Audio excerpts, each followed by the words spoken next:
The first light of Ra spills over the Nile, turning the river into molten gold. Mist swirls above its mirrored surface, carrying the scent of wet reeds. Ibis birds glide low, their wings flashing silver as they cut across the reflection of the sun. The air hums with quiet power, as if the gods themselves hold their breath in anticipation. From the sky, Isis appears as a towering figure in radiant white linen, her wings of lapis and turquoise unfolding across the horizon.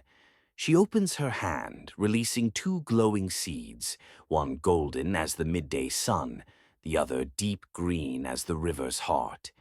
The seeds drift down like falling stars, landing on the fertile bank embraced by Geb, the earth god.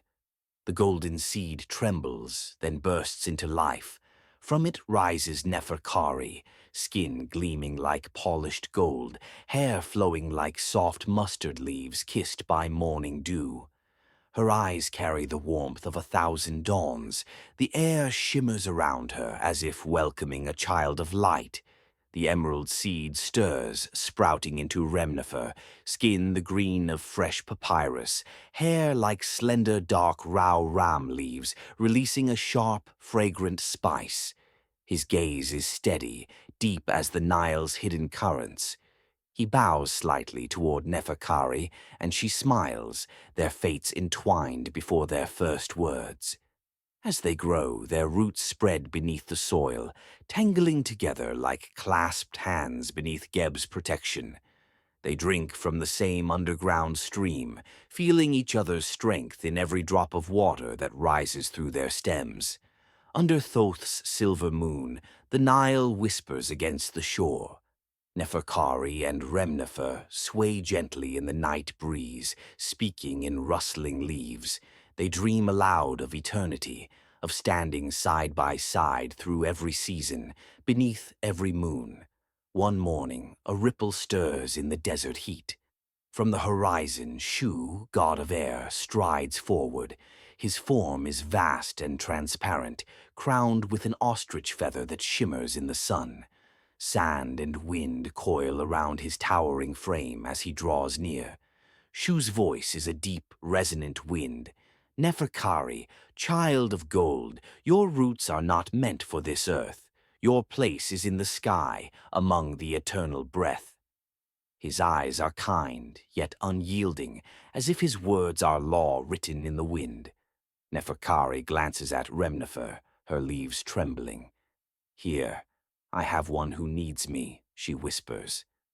Remnefer's gaze is silent but pleading. Shu only smiles faintly, letting a warm breeze touch her face before dissolving into the desert haze. After that day, Neferkari lies awake in the starlit hours. She feels the brush of unseen fingers in the wind, hears whispers of distant horizons. Her dreams are filled with endless skies and golden light she cannot name. The villagers gather to honor the river. They dance in circles, their drums echoing like heartbeats. Garlanded boats float downstream, carrying offerings of flowers, honey, and wine. Laughter and music rise into the sky.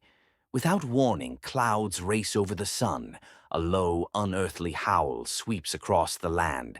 Sand lifts in spiraling columns, choking the air as shadows crawl across the Nile. The villagers scatter in fear. From within the storm, Shu descends again, now immense as a mountain, robes of swirling air and sand. His eyes blaze with the light of noon, his steps shaking the ground. The gale coils around Neferkari, lifting her from the soil. Remnefer's roots clutch deep into Geb's flesh, his arms locking around her waist. "I will not let you go," he shouts into the roaring wind. Geb's soil splits and scatters. Neferkari's roots tear from the earth with a sound like breaking bone.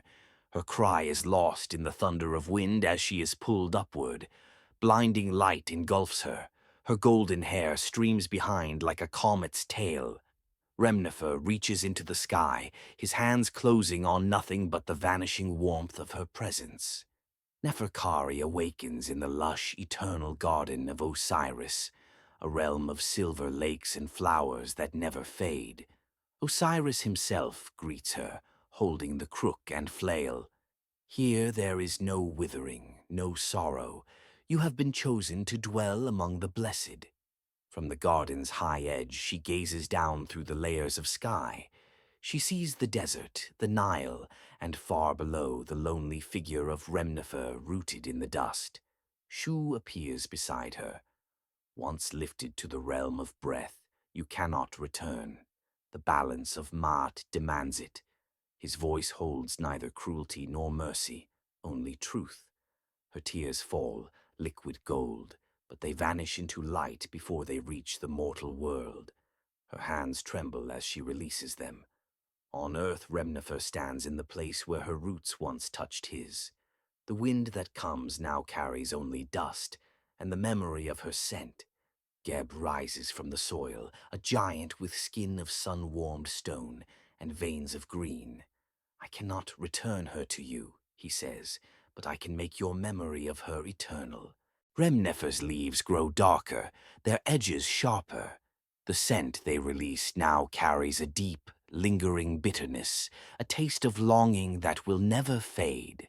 In Osiris's garden, Neferkari gathers her golden tears into glowing pollen. She steps to the edge of the sky and releases them into Shu's currents. The grains scatter through the heavens, carried over deserts and mountains. Most are lost to the wind, but a few descend like faint golden rain over the Nile's banks. The pollen settles on Remnefer's leaves. For a single heartbeat, warmth floods his veins, her warmth, her light, before it fades again into the quiet of the field. Villagers harvest his leaves, using them in meals. Their tongues burn with a sharp, bitter spice, and their eyes glisten. It is as if one remembers someone lost, they whisper. At night they gather by the river, telling the tale of the golden mustard leaf carried to the heavens, and the bitter leaf left to bear the sorrow of the earth. On the temple walls, artisans carved their forms, Neferkari with hair of gold, Remnefer with dark green leaves. Beneath them the words, forever close, forever apart. Under the full moon, the Nile shimmers like liquid silver. In its reflection, two drifting leaves, one gold, one green, turn slowly together in the current, carried by the same water, separated only by the unseen breath of the gods. The wind carries the mustard leaf to the heavens, while the bitter herb remains, rooted in the dust. In the eyes of the state, the mustard leaf is the hero, raised high, praised in songs, sent upward as an example to all. They say it is honor to be taken, to serve in the realm of the great cause. But what is honor when it is torn from the soil that once nurtured it?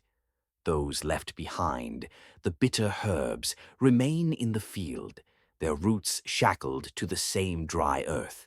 They watch the golden leaf vanish into the distance, told to rejoice for its glory.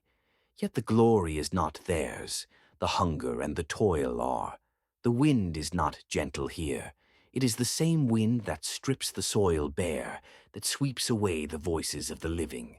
The land whispers with the silence of those who dare to question why some are lifted and others left to wither. In the fields, the bitter herbs are harvested, their sharp taste filling the mouths of those in power, who call it the flavor of loyalty. They tell the people, you must be strong, you must endure the bitter for the sake of the sweet to come.